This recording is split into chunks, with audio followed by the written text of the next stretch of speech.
New York रे Palestine सपक्षवादी आंदोलन जोर धरिला। कोलंबिया यूनिवर्सिटी कैंपस अशांत होईछि। यूनिवर्सिटी हैमिल्टन हॉल को अख्तियार करिसंती पैलेस्टाइन सपक्षवादी। सेमानंकु कब्जा करिबा लागि यूनिवर्सिटी कैंपस रे प्रवेश करिछि न्यूयॉर्क सिटी पुलिस। इजराइल विरोधी आंदोलनकारी को बहिष्कार कराजिबो बोली विश्वविद्यालय कर्तृपक्षक चेतावनी सत्ते सेमाने एहाकु अग्राह्य करिसंती। आंदोलनकारी मध्यरु केतेकंकु पुलिस निज हेफाजत को नैथिबा सूचना मिलिछि। कैंपस बाहर New York police department strategic response group मुतयन करा जायछि।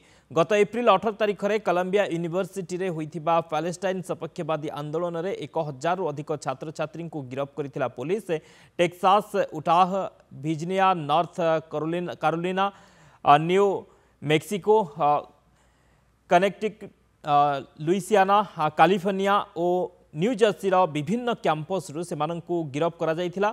तेज छात्र छात्री आंदोलन को व्हाइट हाउस पक्षर निंदा करा जायछि। छात्र छात्री माने भूल पदक्षेप नेउथिबा राष्ट्रपति जो बाइडेन कहिथिबा नै सूचना दैछंती नेशनल सिक्यूरिटी काउंसिल मुखपात्र जॉन कीबी।